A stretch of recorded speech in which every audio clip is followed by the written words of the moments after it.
Salut à tous, bienvenue sur la chaîne de l'Avengers du cinéma. Aujourd'hui, on se retrouve pour une nouvelle vidéo sur le cinéma. On va reparler séries d'ici pas longtemps, ne vous inquiétez pas, je cherche encore le sujet, l'angle d'attaque. Calmons-nous. Donc aujourd'hui, on va parler non pas de un film, mais de trois films. On va parler de la trilogie Captain America et plus globalement du personnage de Steve Rogers dans le MCU. Oui, le nouveau Captain America, c'est Sam Wilson, je sais, j'ai vu la série, on a tous la ref, c'est un chef-d'œuvre. Bref. Oui, non, les Marvel, c'est pas du cinéma, c'est pas comme Godard, Truffaut, Eric Romer, Luc Besson, ce n'est pas des auteurs. Alors, déjà, calmons-nous, hein. Ce que je dis dans mes vidéos est totalement, c'est mon opinion, d'accord. C'est subjectif, il n'y a aucune objectivité dans ce que je suis en train de dire depuis que j'ai ouvert ma chaîne YouTube, n'est-ce pas? Quand je dis que par exemple Wonder Woman 2 c'est un film qui est claqué au sol, je peux discuter avec quelqu'un qui va me dire qu'il a kiffé le film. Et c'est comme ça, c'est les goûts et les couleurs. Donc moi j'adore les Marvel et j'aime le cinéma, hein. Et si les Marvel c'est du cinéma, je suis désolé, on peut trouver du cinéma dans tous les films, n'est-ce pas? Un film qui est quand même éclaté, par exemple Wonder Man 2, il y a quand même des plans, il y a quand même deux trois plans qui me sont restés, un jeu d'acteur, tu peux trouver du cinéma partout, n'est-ce pas? Un film comme Transformers qui est dégueulasse, clairement, les effets spéciaux sont immondes, les fonds verts sont cramés, c'est mal monté, c'est mal joué, mal scénarisé, tout ce que vous voulez. Et ben pourtant, ce n'est pas un film que j'arrive à détester, c'est un film où j'arrive à trouver du cinéma. Bref. On s'éloigne complètement du sujet, là, vous me faites complètement perdre la tête. Bref, donc, on va... je sais pas ce que j'ai, problème à l'œil. Bref, je suis en train de devenir aveugle, tout va bien. On va parler, puisque j'ai revu hier soir, non pas un ni deux, mais les trois Captain America à la suite, et que ça reste quand même des excellents films, des chefs-d'œuvre, oui. Alors moi il n'y a pas de nuance en fait dans ma cinématographie, c'est-à-dire que soit c'est chef-d'œuvre, soit c'est claqué au sol. Il n'y a pas de nuance, hein. C'est d'ailleurs un vrai problème. Non. Pourquoi les trois Captain America sont des chefs-d'œuvre? Déjà, parce qu'on est sur une mise en scène extrêmement travaillée, extrêmement intéressante, que ce soit dans le premier, dans le deuxième ou dans le troisième, à savoir que le Captain America 2 et 3 sont réalisés par les dieux de l'univers, à savoir les frères Russo, qui ont réalisé quoi? Ils ont réalisé Captain America 2, Captain America 3, Avengers 3, Avengers 4. Et est-ce qu'on aime Avengers 3 sur cette chaîne YouTube? Oui. Ok. Donc, on est sur des films qui sont incroyables. Donc, on a le premier qui nous raconte la Seconde Guerre mondiale et la figure de propagande militaire qui était au début Captain America, qui a décidé de devenir un véritable soldat, n'est-ce pas? Le patriotisme est complètement exacerbé. Enfin, pour plus d'analyse, j'ai fait une vidéo sur le premier Captain America. Allez la regarder, c'est une vidéo exceptionnelle. Non, le deuxième Captain America se passe donc après le premier Avengers où Captain America travaille pour le Shield et où là on est plus sur une véritable inspiration des véritables thrillers politiques des années 70 comme Conversations secrètes, Les hommes du président. On est sur ce genre d'inspiration et on est sur une mise en scène de l'action qui est complètement exceptionnelle. Et dans le troisième Captain America, on est sur un film exceptionnel. Concrètement, on a un méchant qui est ouf, on a Captain America et Iron Man qui se mettent sur la tronche avec chacun leur équipe de leur côté. Excusez-moi, voir Black Panther contre le soldat de l'hiver, on va pas se mentir, ça a quand même de la gueule, hein.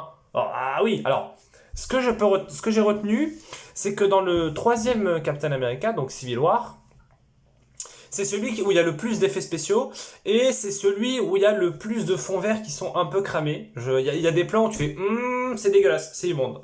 Tandis que dans les deux premiers, on est sur des effets spéciaux, mais par exemple le premier a une photographie extrêmement intéressante, je trouve, qui retranscrit bien l'ambiance des années 40, là au niveau des décors, des costumes, donc ça c'est très intéressant. Dans le deuxième, on a une mise en scène de l'action avec une caméra à l'épaule qui permet de bien filmer l'action, c'est bien coupé au bon moment, et puis honnêtement, dans Captain America 2, la scène d'attaque de l'autoroute, c'est objectivement l'une des meilleures scènes d'action que j'ai vues de ma vie entière dans le domaine du super-héros. C'est absolument exceptionnel. Alors, on n'est pas sur du Zack Snyder qui fait des ralentis toutes les 10 secondes et qui a besoin de tout iconiser. Là, on est dans un combat vif. On est dans un combat qui est... comment on dit déjà qui est... qui te prend en trip, quoi, qui est viscéral, voilà, c'est le mot. On est dans un combat qui est viscéral, tandis que dans le troisième Captain America, on est dans un combat qui est dans une mise en scène de l'action qui est plus héroïque, n'est-ce pas? Parce qu'on a tous ces individus en costume, il y en a un qui a une armure, t'as Spider-Man qui a ses toiles, t'as l'autre qui a ses flèches, t'as Ant-Man, donc c'est très visuel, c'est très effets spéciaux. Néanmoins, ça reste que c'est un bon film. Et Captain America est l'un des 3 piliers du MCU, n'est-ce pas? Qui est devenu, avec Iron Man et Thor, l'un des piliers du MCU. Pourquoi? Parce que Captain America représente tout ce que le héros, tout ce qu'un super-héros doit être. C'est tout.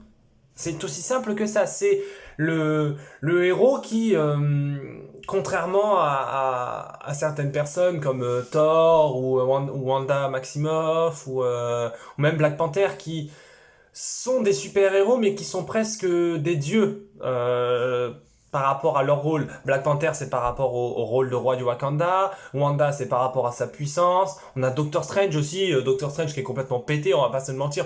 Le mec, il peut ouvrir des dimensions, voyager dans le temps, nanani nanana, modification de la réalité, toi-même tu sais. C'est compliqué, c'est le bordel. C'est le bordel. Tandis que Captain America, c'est juste un mec qui vient de Brooklyn, qui s'est fait injecter un petit sérum bleu et qui, hop, il s'est dit, oh, tiens, j'ai des muscles, c'est pas mal. C'est tout. Le mec, c'est resté d'une simplicité exceptionnel, et pourtant ça a été le leader des Avengers, il s'est combattu avec Iron Man, et pourtant il revient dans Infinity War en mode si la Terre a besoin de nous, nous sommes là, nous serons présents. C'est absolument incroyable. Et puis le rôle qu'a Captain America dans les 2 derniers Avengers, c'est exceptionnel. Je suis désolé, mais si dans les Avengers on n'avait pas eu Captain America, bon, le film serait un peu claqué, on va pas se mentir. Et puis, tous ceux qui disent que le costume de Captain America est claqué au sol, bah non.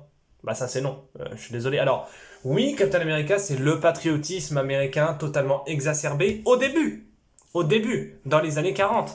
Après, une fois qu'on arrive à Avengers, où Captain America se rend compte de l'état actuel du monde, bah il est plus trop patriote, hein. Il se défend un modèle de l'Amérique qui n'existe plus, hein, parce que... Lui, il vient des années 40, vous voyez, donc c'est pas pareil. Il défend une vision du monde, une vision de l'Amérique, d'un patriotisme qui n'existe plus, avec le SHIELD, la surveillance de masse, le terrorisme, la drogue et tout ça.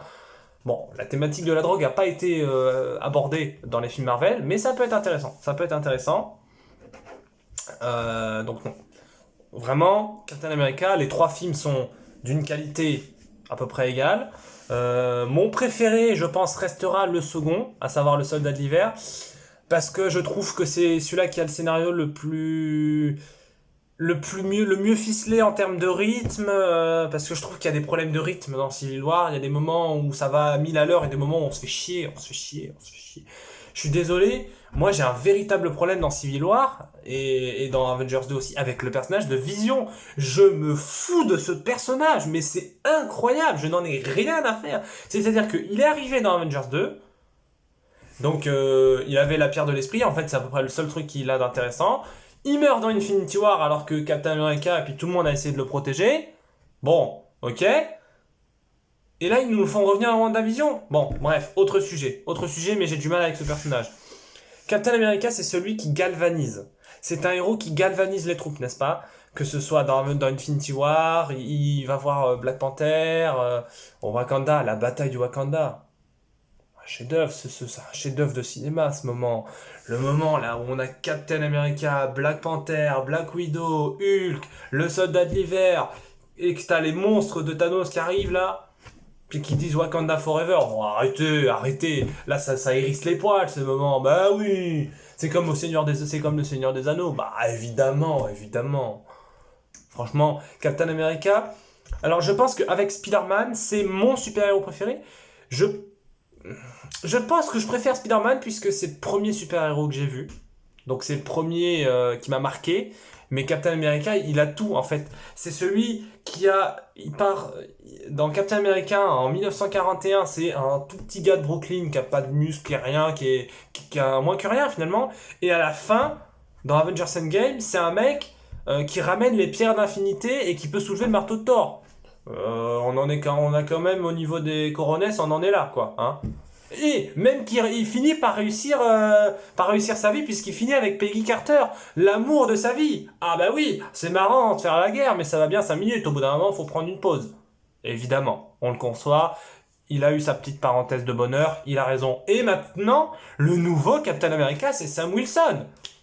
Oui, oui, on veut ça. Le prochain Captain America et Renoir, oui, on le voulait, on le souhaitait, on l'a eu. C'est magnifique.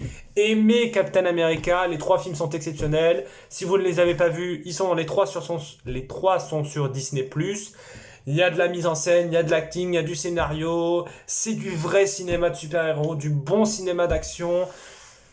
Franchement, moi je sais plus quoi vous dire pour vous convaincre de vous mettre à Marvel. Hein. Si vous préférez DC Comics, regardez DC Comics, mais concrètement, DC Comics, c'est pas ouf quoi. Enfin, si, c'est bien, mais il y a moins de films cool que dans le MCU. Allez, bisous. C'était l'Avengers du cinéma. On se dit à bientôt pour une prochaine vidéo dans l'univers des séries. Allez, ciao ciao ciao.